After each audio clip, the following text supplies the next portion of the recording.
Hello everyone and welcome back to my channel. मैं उम्मीद करता हूँ आप सभी लोग अच्छे से होंगे और आपकी प्रिपरेशन अच्छे से चल रही होंगी और साथ साथ आप लोग खुश भी होंगे कि चलिए थोड़े और दिन जो है हमें प्रिपरेशन के लिए मिल रहे हैं।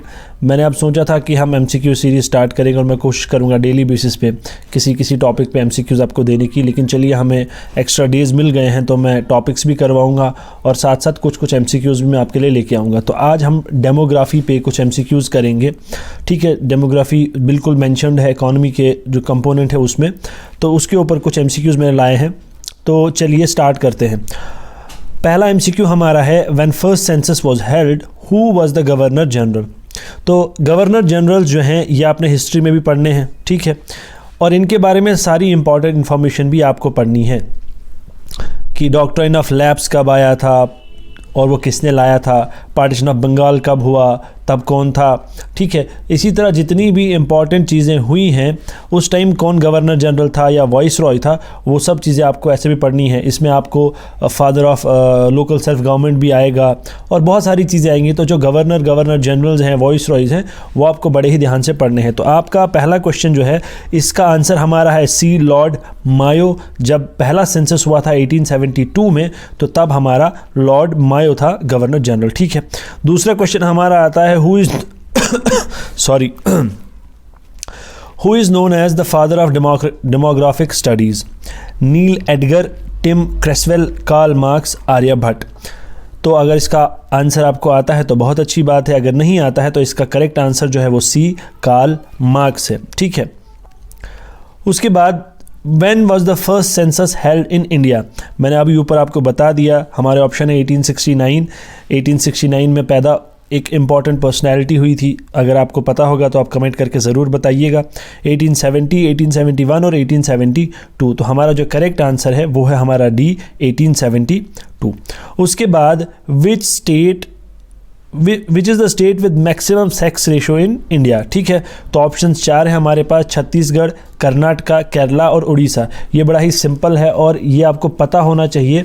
अगर आप एग्ज़ाम की प्रिपरेशन कर रहे हैं तो इस स्टेट के बारे में आपने बहुत सारी चीज़ें पढ़ी होंगी, सस्टेनेबल डेवलपमेंट गोल्स के रिलेटेड और बाकी चीज़ों के रिलेटेड। ठीक है, पहला केस कोविड का कहाँ निकला उसके रिलेटेड।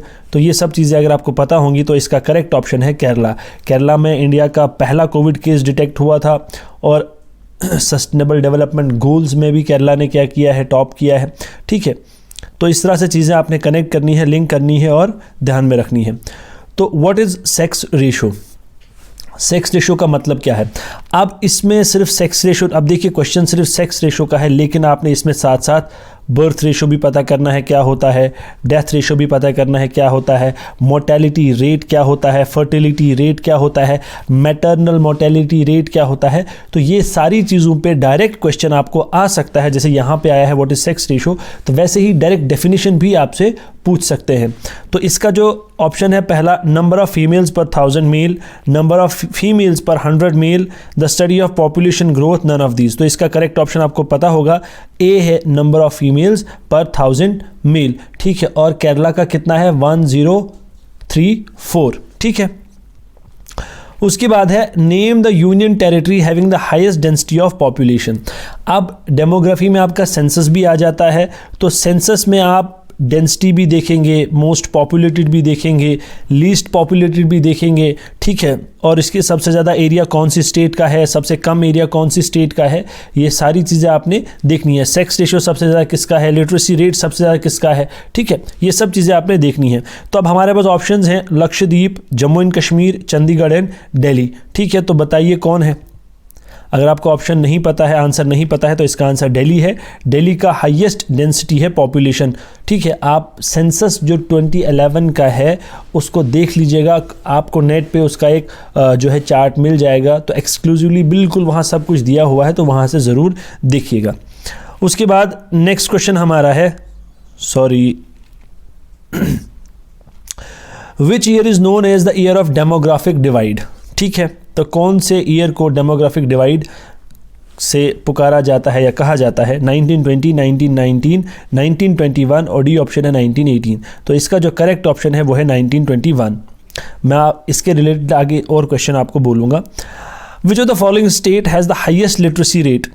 अब ये भी बहुत सिंपल है, मैंने आपको कहा, ऊपर भी हमने इसके बारे में बात की। तो मिज़ोरम, केरला, कर्नाटका, आंध्र प्रदेश, तो इसका करेक्ट ऑप्शन है केरला। अब ये जो मैं आपको क्वेश्चन बोल रहा था, इस पे 3-4 क्वेश्चंस हैं जो आपको करने हैं। मैंने एक इसलिए लाया है ताकि बाकी सब भी जो है वो आप इजीली कर सको, ठीक है। अब हमारा जो क्वेश्चन है वो है which time period is known as the phase of stagnant population. तो हमारा पहला ऑप्शन है 1921 से 1951, 1951 से 1981, 1901 से 1921 और 1981 से 2001, ठीक है। तो अगर आपको इसका ऑप्शन नहीं पता है तो फेज़ ऑफ स्टैग्नेंट पॉपुलेशन जो है वो हम कहते हैं 1901 से 1921 तक। इसी के साथ साथ अब आपका होमवर्क है, मैं बताऊंगा तो आप बिल्कुल देखेंगे ही नहीं इसे। तो 1921 से 51 को क्या कहते हैं, 51 से 81 को क्या कहते हैं, क्योंकि यहाँ से आपको 4 क्वेश्चंस तैयार हो जाएंगे।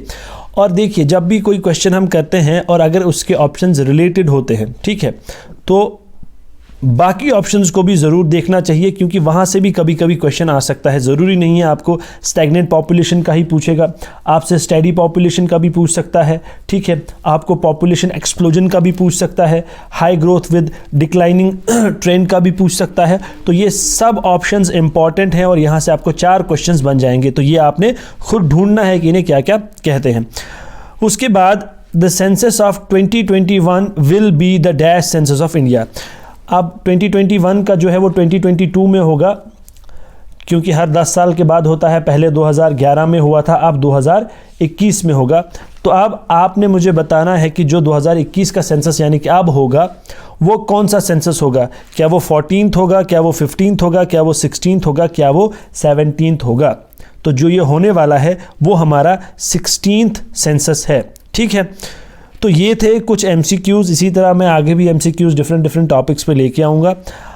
अब 15th भी आप ज़रूर याद रखिएगा, क्योंकि इसमें कुछ थीम होता है, कोई ना कोई चीज़ होती है। जैसे अगर मैं 16th के बारे में आपको बोलूं तो ये डिजिटल सेंसस होगा, 16 लैंग्वेजेस में होगा, एक मोबाइल ऐप से होगा। तो इसी तरह कुछ इंपॉर्टेंट चीज़ें होती हैं सेंसस में। हर बार कोई नई चीज़ ऐड होती है, तो वो चीज़ आपने ध्यान में रखनी है, ठीक है। तो ये थे आज के MCQs। चलिए, थैंक यू, एंड वीडियो को ज़रूर शेयर कीजिएगा। एंड